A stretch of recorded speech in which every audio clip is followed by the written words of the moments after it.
now at this point that this stuff is harmful for the kids because they need the visual, the verbal cues, they need to be able to read expressions, and that used to be just standard up until COVID hit. Then they all backtracked and they didn't want to acknowledge that science, and so they wanted to justify forced masking. Well, we obviously won that battle in Florida, but now you still have people clinging on to this as if this is somehow scientifically valid. And the thing is, they will force these young kids to do it, and the adults are not doing it. And so you're really targeting the people who are at least risk for this. So that's madness, and it's not. It defies common sense. So we're happy and we're proud that we stuck with the actual data, that we put the well-being of our students first, and also that we've been very strong on supporting parents' rights. You look at what we've done since I became governor. When I got elected, I said we were going to eliminate Common Core, and we did. So we no longer have Common Core in the state of Florida. We've developed BEST standards, is what we call them, that is actually focusing on the core academic subjects and academic achievement. We've expanded school choice in the state of Florida. If you look all in, we've got about 1.3 million students statewide on various choice programs. Now, some of that will be a private scholarship where a parent can take. Some of it is going to a charter school, which is a public school, but it's not necessarily operated by the school district. But then, because we've had a lot of choice over the years, now within school districts there's a lot of opportunity for choice. And so that is a huge amount of parents that have been able to make a meaningful choice about the best school for their kids, and we're proud of that. I said that we were going to eliminate the FSA, and we did. So last year was the last year that the FSA is administered. We're now moving this year to progress monitoring. This is going to be a trial run. And then next school year, that will be a part of the evaluations. But to do one big test at the end of the year, when the kids then go on summer vacation, and so you have no opportunity to remediate, didn't make a lot of sense. And so much of the effort was dedicated towards preparing for this one test. And so we said it would be better to do progress monitoring, where you do this periodically throughout the school year. You actually get real-time feedback. That helps the teacher, it helps the parents, and ultimately will help the student. So we think that that's a much better way. A lot of people thought that FSA was so ingrained that we would never be able to go, because some of this stuff is just inertia, but we were able to put a contrasting vision out, and we were able to do that as well. We also, in the budget I just signed, well, actually, starting a few years ago, we started putting in a teacher salary categorical in our budget. So, we fund schools, but a lot of times the school districts are able to make decisions on what they want to use it for, and part of that makes sense. But we put a categorical says you have to spend this on raising teacher salaries. So we did that in 2020, 21, and then this year we had the largest teacher categorical in the history of the state of Florida. So we had $800 million that had to be spent on raising teacher salaries. We also had record funding for K-12 overall, which some of that could also be used for that as well. And one of the ways what we focused on salaries over the last couple years is raising the average minimum salary that was paid in school districts. And the reason is because we want to be able to recruit more people as we have vacancies. You're hearing a lot about national teacher vacancies, and we actually have less per capita than the nation average, and way less than some of these other states per capita. But the fact is, we want this to be attractive, and it's not all about money, but if you can do better. So our 2.5 years ago, we were about $40,000 for the average minimum salary statewide. Obviously, some of the rural counties were less than that. Some of the urban were more. But we've now raised that with this year's budget. When all this money goes into effect, we will have gone from $40,000 to over $48,000 for the average minimum salary. And so that's a huge increase.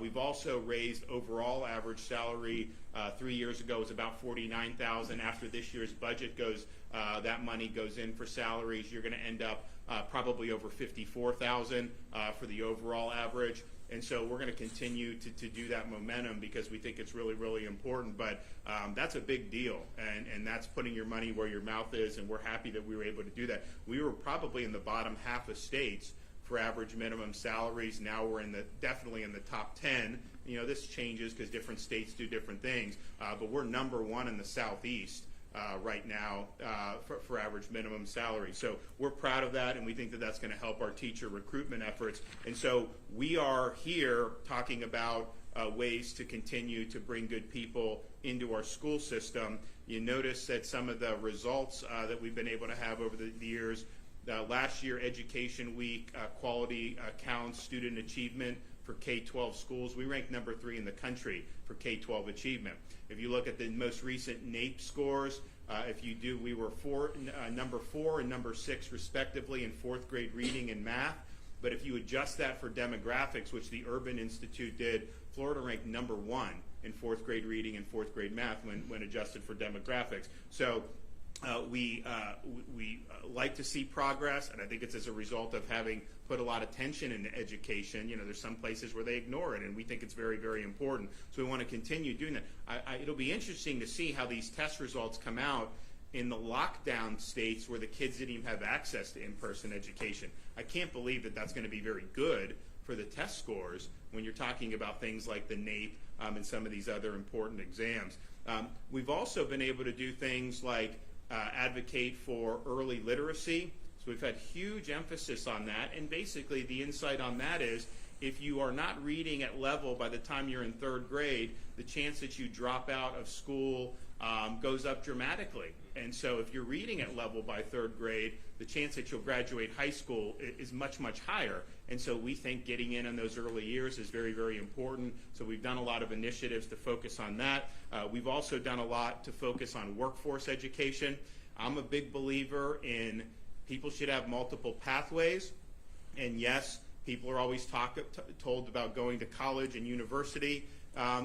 Which is important, and that's a great pathway for a lot of people. I think it's a good pathway in Florida because we haven't let the universities raise tuition.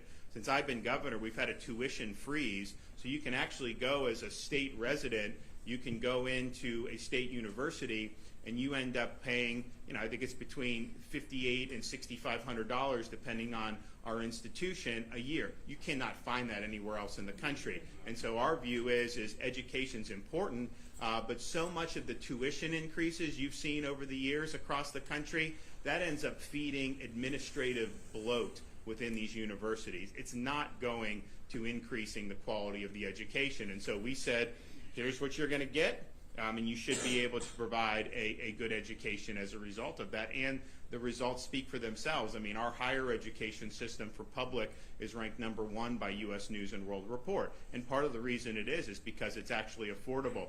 Going $100,000 into debt with some degree that's not worth very much, it's a huge millstone around the necks of a lot of these kids. Many of them end up in jobs they could have had at a high school. So that's kind of the worst. You go through all this, you go in debt, and then you're at a job you probably could have had when you were 18 or 19 anyways. And so, look, if you go $100,000 in debt and you end up with an engineering degree from MIT, you're probably going to be okay. I mean, I'm not going to sit here and say you're going to be fine. There's going to be a lot of people that want you to work for them. But there's a lot of, I think, colleges and universities around the country that are offering substandard products for very, very high prices. So we're doing the opposite. We're focusing on quality and affordability, and so it's important. However, having said all that, and as important as those pathways are, a 4-year university is not the only way you can be successful right now. Certainly with our economy, there's huge demand for people that have concrete skills in various professions, and we're putting people through high school who are getting certifications. You look at our state colleges, we've done stuff in the Panhandle to expand commercial driver's licenses so we can have more truck drivers, diesel, people that work on the trucks with the diesel, very important jobs, and these are jobs that are paying very, very well. So you have an opportunity to get those skills, have basically zero debt, and you're making a good living very, very quickly. And then some of these things, like people go into electrical or HVAC, they go in, they work, they make a good living. A lot of them can start their own business. So it's an entrepreneurial thing. So we've been emphasizing there's various pathways here, And not one isn't better than the other. Certainly just having a piece of paper does not make you better than somebody that doesn't have that piece of paper.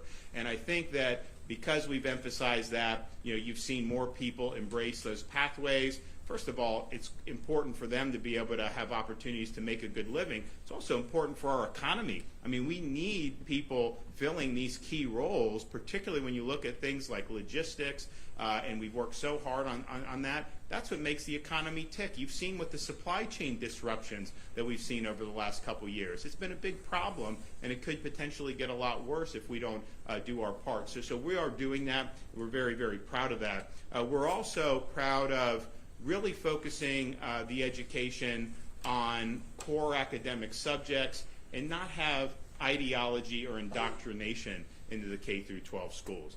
How you would think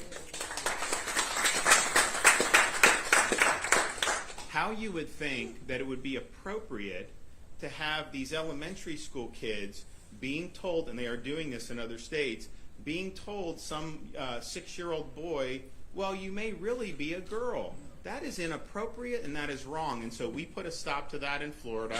We weren't letting that happen. You look at some of these other states, they have actually guidelines saying that you need to be doing this stuff. We need to be focusing on adding, subtracting, reading, and writing. We don't need to be getting into these social things in the elementary school. And so we're proud to have been very strong on that. But what we also want to do is teach kids about our country, prepare them for citizenship, and so we've done very, very strong on American civics. And we do it in the middle school. We do the exam. We're now doing the exam for high school seniors. We've launched a civics and debate initiative. We got a $5 million donation, and now we're putting in money. But that is something that has taken off. So I think we have 60 of the 67 counties now are participating in this, and this just was launched a couple years ago. We also have a program for teachers. They can get a $3,000 bonus if they go through the Civics Academy, where there's instruction on kind of the core facets of the Constitution, the founding of the country, all these important principles. So we think that that's something that's very, very important, because someone may go off into business, medicine, law, go off into the workforce, but everyone is going to be a citizen and have certain duties. And we want to provide people with the foundation to understand, what is it about America? How are we different than the societies that came before? And how are we different, quite frankly, than the societies that have come after? That's one of the reasons why we have recognized in Florida, in statute now, with my signature, November 7th as a day to remember victims of communism. You had 100 million people killed by communist regimes, tens of millions just in China under Chairman Mao. And yet, you don't really hear as much about that, and we think it's important. So we're doing that, and then on that same day in schools, kids are going to be given instruction about the horrors of these communist regimes. We have probably more people as a percentage that have escaped from communism in Florida than just about any other state. And so it's really important that we let people know that that's a much different system, and let people know what the results of that system were. I can tell you this, during the Cold War, and then even now when you continue to have communist regimes like Cuba and other places, you don't see very many people struggling across oceans, trying to climb walls to get into those communist dictatorships. You don't see that. They're not trying to get into North Korea. You're not seeing people leave from Key West to try to swim to Cuba. That doesn't happen. It's the opposite. You have people that will try to swim from Cuba to Florida. You have people, of course, during the Cold War, that wanted to get out of a place like East Berlin. And so that speaks a lot. But it's important that we continue to do that. So civics is important in understanding the values that are important. And that kind of brings me to think about what we're talking about today with our teacher recruitment. Because if you think about the values and the principles that our country stands for, they wouldn't amount to very much if you didn't have people that were willing to wear the uniform and go out and risk their life in defense of those values. And so anybody that signs up and serves in our armed forces is effectively writing a check payable to the United States of America for an amount up to and including that individual's life. And you don't know where you're going to be called. You don't know if you're going to be called. But when you are called, you are putting yourself out there as somebody that's willing to give up your freedom and your life on behalf of your fellow citizens. And so that's a noble calling. And those are people that we respect a lot. I think hopefully throughout the whole country, but I know certainly here in Northwest Florida, we respect very much. So what have we tried to do to kind of take that service ethic and those values and then help our communities in other ways? I mean, we're proud that we've been a very strong state for veterans. You notice, like, you Navy people, anytime you get stationed in Florida, they never give up their Florida residency. They always keep it. You go from Pensacola to Norfolk, they still keep they keep Pensacola. You go from Mayport, to Bremerton, they keep the Florida. And so we're proud of that, and we believe that veterans offer a lot to our communities. Just being citizens and being people that are role models and that could be looked up to, but also being able to be active participants in our society.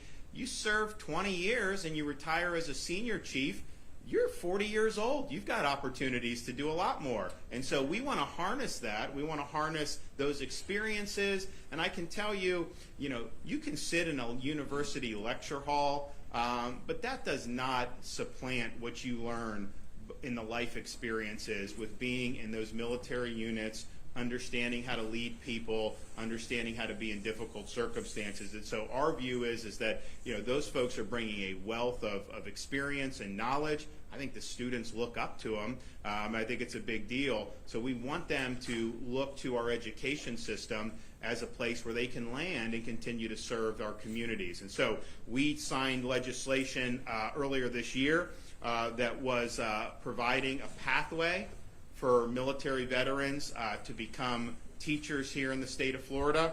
And the Board of Education is meeting here in Pensacola today, and they're going to be implementing rules that are going to help with this transition. But the bill that I signed earlier this year says very simple. If you have 4 years of active duty military service, if you've been honorably discharged, if you have a minimum of 60 college credits with a 2.5 or better grade point average, and you have a passing score on the subject area exam for the course you want to teach, you're going to be able to get a 5-year temporary teaching certificate. You'll be eligible to be hired as you work to get your 4-year bachelor's degree. So if you look at places where we need to fill spots, where better to look than folks that have already served our country in a variety of different ways. And so the board is going to be formalizing that rule today. And I just want to say thank you to the Florida legislature. The Florida Senate passed that bill unanimously. And so you hear some stuff, like I've heard some people like in the media try to, look, if I get out of bed in the morning, they will criticize it. That's fine. I get that. I don't think it's very illuminating for the public, but I think that's just what they do. It's almost like a tick and a reaction. That's just what they have to do. If I came out and said the sky was blue, they would fact check that and say that was wrong. And so that's why people don't trust them. But nevertheless, that's just what we have. But I would just point out that this had universal support. Because I think people realize that, if you want to fill some positions, let's make it so that people have a good pathway to be able to do it. And I think it's important, obviously you got to have a certain amount of aptitude to be in front of students. No one's disputing that. But the idea that somehow you can never set foot in the classroom until you finally have that 4-year degree, I don't agree with that. I mean, I think that this is an important pathway, and I think it makes a lot of sense.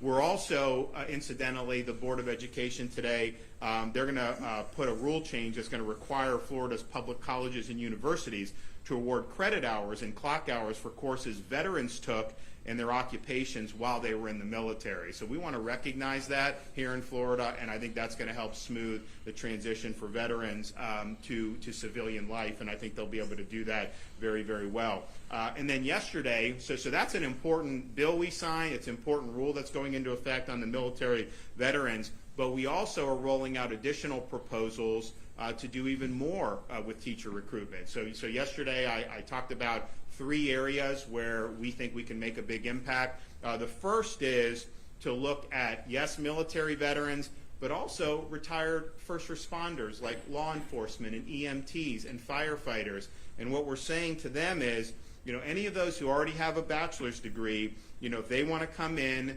and be teachers, we'll waive the teacher certification exam fees we've already do it for veterans, we will do it for the other first responders, and then if you take a position, you will be eligible for a $4,000 bonus. And if you fill a position where there's a critical shortage, and there's a couple areas where we have critical shortages, you will get another $1,000. So critical shortage, you're going to get a $5,000 bonus. Any other position you fill, you get a $4,000 bonus. And so I think this is in trying to incentivize people to continue serving their community, and I think we're making it worth their while. We also did the big law enforcement recruitment package this year where we told people in Florida too who are new to law enforcement, they're eligible, younger people in particular, but we looked around the country and saw how poorly these law enforcement were being treated. So we said, you know what, if you come to Florida, one, we'll appreciate you, but two, you get a $5,000 signing bonus. And that's for municipal, that's for county, and that's for state agencies. Any sworn law enforcement can get that. So you actually could come down, do that, get the bonus as law enforcement, and maybe a few more years down the road, once you reach that, then maybe you can transition into coming into our school system. So we're trying to incentivize a lot of the best in our society to continue serving here in the state of Florida. The second proposal we did is to establish a teacher apprenticeship program. And I'm a big believer that you learn by doing.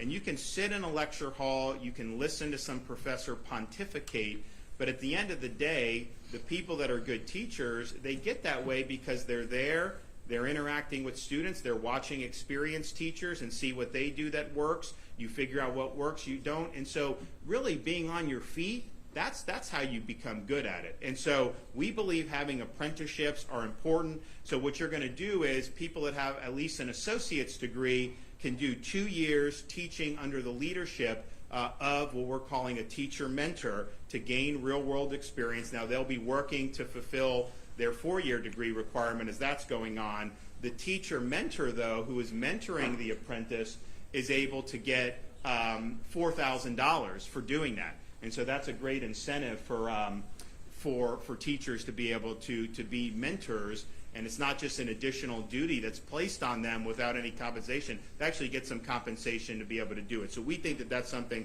that's very, very promising. And then finally, we're going to provide scholarships for current high school teachers to earn their master's degree so that they can teach dual enrollment courses at the high school where they currently work. So what you'll see around the state, particularly in rural areas, is if a high school student wants to get college credit, they can't do it right on the high school. They've got to go and find a state college. We think it's important that you're a senior, let's say, you should be able to do all that right on your campus. So if the teachers are given the scholarship to get the proper credentials, then they're going to be able to do it. We did over 92,000 public school students in dual enrollment last year, and I think we'll be able to get over 100,000 very, very soon. You are earning high school, but you're also earning college credit, which will save you money because you can complete your degree quicker.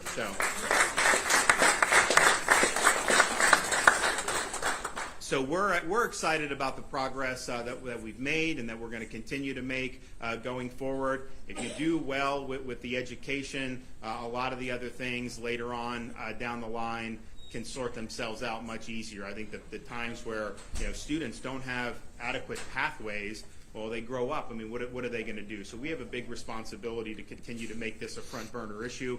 And oh, by the way, we've also been very, very clear, not just in rhetoric, but also in law, that the parents in Florida have a fundamental role in the education and upbringing of their kids. You as a parent have a right to know what curriculum is being used in your kid's school. You have a right to be involved in the things that are going on, and if a school district is not following the law or state standards, you should have recourse to make sure that they come in compliance with that. And we think that's very important. Honestly, if you go back even 10, 15 years ago, would anyone have even disagreed with that? Now you see an impulse where they say, parents, you're not qualified to be able to be involved. And some people say that parents should basically be shut out. of really having any meaningful involvement. We reject that here in the state of Florida. First of all, the teachers want parents involved because the students are going to perform better if the parents are interested in what's going on.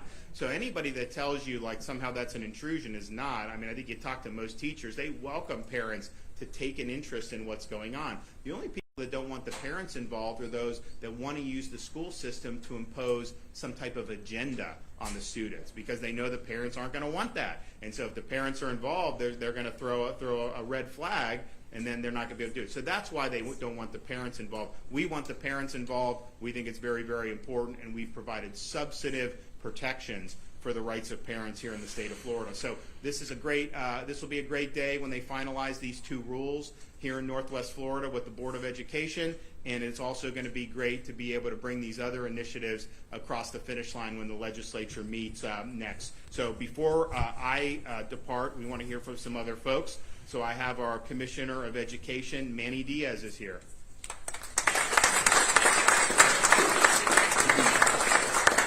Thank you, Governor. And I got to tell you, this is the education governor. I spent 10 years in the legislature before taking this position to work with the governor and working on education reform. And what you have done, what you have led on in the last few months, it's just so hard to keep up with him, to be honest with you, because he's really, really doing it. And it's really, he's the education governor, but you can see the focus he's had on our military and our veterans and how Florida values that. And this all melts together here today because you can see a pragmatic approach to the reality that what you learn in school at the university level doesn't always apply. I can tell you I took a non-traditional route to become a classroom teacher, and when I didn't really learn what I was doing until they handed me those keys and that book, and I went into that classroom to face those students, and that's how I got better because I actually had to do it. Everything that you learned in school you kind of put aside and you have to attack the problem. But you're look at the pathways that just make pragmatic sense. To have somebody, oftentimes that is already at a school working in another capacity, be able to enter an apprenticeship and work with a mentor teacher to really hone those skills while they get their degree, really puts a real effect in our classrooms that helps our kids. To have credentials available with the scholarship to create more dual enrollment opportunities for our students, especially in rural districts where they may not have as much access to a state college or university. It's incredible to be able to do that. And also the recruitment bonus. I mean, to get the military and veterans into the classroom, to get law enforcement and first responders into the classroom, these are people that have real world experience and can really contribute to our classroom, to our students. And I commend the governor for putting our students first and blocking out all the noise, all the negativity, and going forward with a mission that we're going to make life better for our students and improve our state. As the governor mentioned, we're going to be doing a couple of rules today here in Pensacola at the state board. And to let you know that, Governor, that the military veteran certification pathway, the rule will be passed today, hopefully. We already have 215 veterans that have applied, and this has only been around for a couple of weeks, so that's incredible. To go along with that, to honor our veterans and military personnel as well, that really ties into the heroes bonus and ties into the military pathway, is these folks in the military get real training, real life training they have to implement. And to be able to have our state colleges provide credit for that real life training and have them be able to do things with the skills they have learned, whether it's welding, auto mechanics, carpentry, any of the skills, computer information, all of that, and have credit to that, because that helps, that leads those individuals to be able to go down the military pathway. And it's really about putting our students first and having the best person in the classroom, not worrying about how they got there, but the skills they bring and the personality. And at the end of the day, with all the critics, I'll tell you this, we trust our professionals at the district, we trust our superintendents, we trust our principals to select individuals that fit in the classroom, that will do a good job. Just because they went through one of these pathways doesn't mean they automatically get in. So I want to remind folks that there's a selection process. This really provides us options, and I want to thank the governor for being the education governor and continue to lead our state. Thank you, Governor.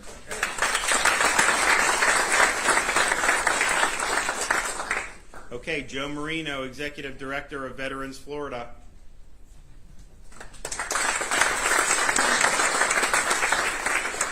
Thank you, Governor, Commissioner, and Representative for having us this morning. My name is Joe Marino. I'm the Executive Director of Veterans Florida.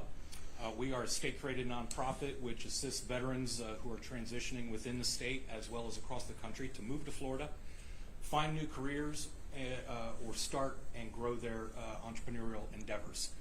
So this is right within our wheelhouse. I'm an Army veteran, West Point grad. Sorry, Navy Town. I knew that would start it. And let me just tell you, I served with the most dedicated Americans you can imagine when I was in uniform. The adaptability, the creativity, the loyalty, the mission-oriented focus, we want that in the classroom. And this pathway is going to allow more veterans to come in who, while they might not have a full 4-year degree, as the governor mentioned, they're getting life experience. And in the meantime, they're still taking time out of their busy military career to get at least 60 hours or an associate's degree. Don't we want these folks in the classroom with our students? So I don't want to take up too much time because I want to hear from the veteran teacher himself. But thank you. We're really thrilled. We are currently part of the team that will probably implement this once, and hopefully if the rule passes. We have a skill bridge program. Those in this town are probably familiar with that. I won't get into the details. The governor signed it last year. We have a FHP, Florida Highway Patrol MOU, and we are bringing in troopers in training from all over the country to Florida. It's exciting, and we can do the same thing for teachers.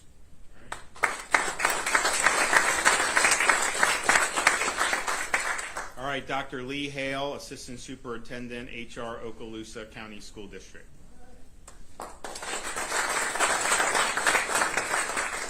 Thank you, Governor. Good morning. My name is Dr. Lee Hale. I am the Assistant Superintendent for Human Resources in Okaloosa County, a school district just about 45 minutes east of here. I would like to thank... Absolutely, absolutely. I would like to thank Commissioner Diaz, Superintendent Smith, Okaloosa Superintendent Chambers, and of course the Governor for having me here today to express my excitement over this new measure for veterans. You know, it's a pleasure to be here just a stone's throw from the Pensacola Naval Air Station, but my home, Okaloosa County, might be the most protected piece of real estate in the world, being home to the largest Air Force base in the world, Eglin Air Force Base, along with Duke Field, Hurlburt Field, the 7 Special Forces, a Ranger recruitment station, as well as the 8th District for the Coast Guard. So we're very, very proud of our military folks in our area. It only makes sense that not only having such a military presence, but also having such a magnetic part of the world with the emerald waters and the white sands, that people do call this their forever home, just as you mentioned earlier, Governor. And so we do have a significant number of qualified veterans that can contribute to our school districts, and we're very excited about that. Veterans represent some of the smartest, most capable, experienced individuals our country has to offer. And in Okaloosa County, we are proud to have many, many veterans already working in our schools and with great success. Our veteran teachers bring so much to the table: experience, leadership, discipline, an understanding of protocol and procedure, patriotism, which is very important, and an appreciation for service. They demonstrate it every single day in our classrooms. They know that the students they teach are the future of our country, and they take that fact and their responsibility very seriously. Our veterans are a critical part of our instructional staff in Okaloosa.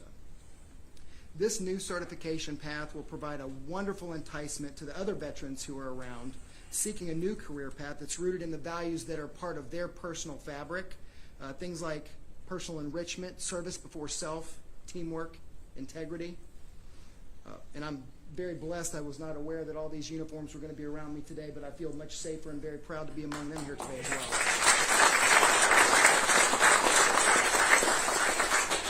This measure is an acknowledgement of their service, their life of protecting our freedoms as they seek to embark on a new way of positively impacting our country through Florida's public education system. It just makes all the sense in the world. Extending just a bit of grace and time to complete the requisite tasks that are associated with teacher certification is just one way to extend our gratitude for the sacrifices of not only our veterans, but their families that they've all made for us. And the benefits to our school districts, as we seek to fill these critical vacancies, these critical shortages with great people, well, those benefits to the districts are just innumerable. And our students are going to ultimately be the benefactors of this measure. And by the way, I did watch the press conference yesterday. I'm quite interested in the recent announcements that you made, Governor, about the incentives for the first responders who might want to become teachers, as well as incentives for our experienced teachers who might seek to improve themselves through advanced degrees to help through the dual enrollment programs and things like that. Very interested to see how that pans out, so I appreciate that as well. I'd like to thank Governor DeSantis for making all this possible, being the champion for education that you are, sir, and for investing in our schools. And I'd like to encourage all those veterans in Florida who are seeking to make a difference in the life of students to call your local school district and ask us just how we can assist you in this new and most rewarding career choice. I know that we in Okaloosa, as well as my colleagues here in Escambia and all across the Panhandle, are standing by waiting for your call, but not standing by much because our phone is already ringing off the hook, sir.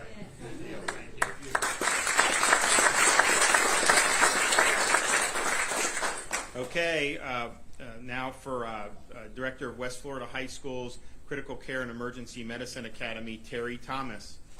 Thank you very much. I'm very thankful. What am I thankful for? I'm thankful I joined the United States Air Force in 1978. I'm thankful I became a firefighter in the United States Air Force. I'm thankful that during my period of enlistment, I became an EMT, I became an intermediate EMT, and I became a paramedic and finished paramedic school 3 months after I separated from the Air Force. I also went to rescue school when I was in the Air Force. Then I went to registered nursing school as I finished 3 years of volunteer firefighting in Allentown, just north of here. Okay, so for 24 years in one capacity or another, I worked in those jobs. I've been an emergency room nurse. I worked 6 years in a trauma intensive care unit. I did 6 years of home health. I did 4 years of outpatient chronic hemodialysis, which is unusual to say the least. But that's what I've done. And then I was notified that there was a job at Pensacola High School in the Health Academy. And I said, well, I've done a lot of teaching. You know, paramedics and registered nurses and firefighters are teachers too. You're always teaching families, but I'd never taught children, so I went and I got the job. And I showed up, and the first little girl in my class, I'm teaching her son right now. And I don't mean to get into that, but she was sitting in my very first class. I walked into that podium and did whatever I did, and in just a few minutes she raised her hand and said, "Mr. Thomas." That was unusual. Nobody ever called me Mr. Thomas. And I said, "Yes, ma'am." And she said, "Have you ever taught before?" And I said, "No, I've taught adults. I've done this, that, and the other." And she goes, she looked at her classmates like that, and she goes, "We could tell." And she said, "Don't worry, we'll take care of you." And they did. They did. They took care of me, and they taught me how to teach. It was just amazing what happened that year. So I'm thankful for the opportunity to be a recipient of the program that you're proposing. I came to Escambia County. They looked at my background and they said, "Okay, we'll take a chance on you." And they let me start teaching in Escambia County. I went to the alternative certification program at the University of West Florida. I got all the teaching requirements as far as education goes that I had to have, and so I'm locally certified in Escambia County, and I'm thankful for that. The academy at West Florida High School where I teach, in the end, I've pushed out over 600 seniors over the last, this is my 20th year now. And they can be certified as an EKG technician. So I teach them how to read an EKG. Seniors in high school know how to read an EKG and tell you if you're having a heart attack or not. They can get their emergency medical responder certificate. They can become certified clinical medical assistants.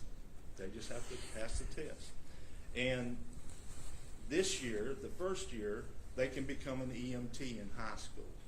So we're associating with George Stone. They're going to list me as a co-instructor, and I'll be able to teach all the didactic and theory in school. And then they go to a little summer camp right after they graduate. They've already done their clinicals. They ride an ambulance with the Escambia County EMS for 36 hours, and when they come back to school, their eyes are that big because of the things they do and see. So I'm thankful for this program, and I'm thankful for the kids that I've been able to learn from and to teach. So thank you very much.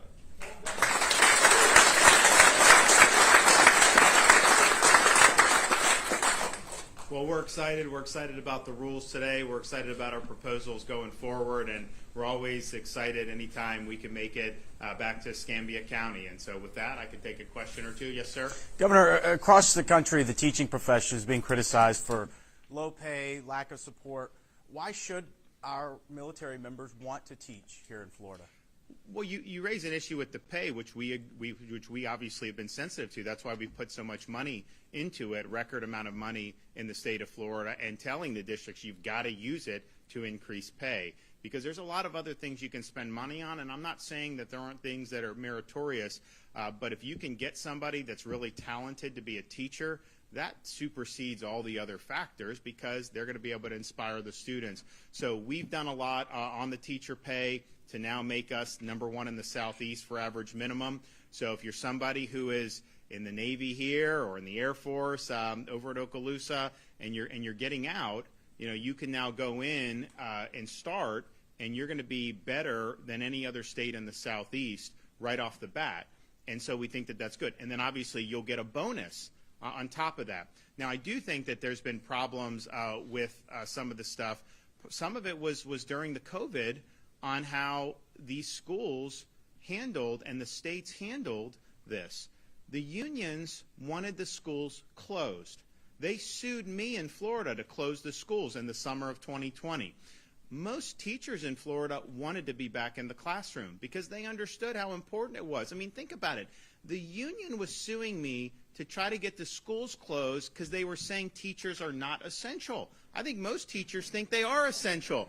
And it's like, if you can just do this on Zoom, then why do we build all these schools? Of course you need to be in the classroom. It was such a no-brainer. But I think that really hurt morale around the country because you basically had governors and mayors and unions saying, you can lock kids out of school for a year, just put them on a screen, and it's fine. And you actually had some of these public health bureaucrats saying, oh, yeah, keep them out. The kids are resilient. They'll be fine with it. Now, everyone's cataloging the damage that was done in all these other places. So I think it was really unfortunate how that happened in many parts of the country. I understand. I would be very frustrated too. So what we're trying to do in Florida, and that's when you're going with military, trying to get like some of our heroes in society, pointing them in the direction of being in our schools as teachers. We're saying we view that as a very valuable thing.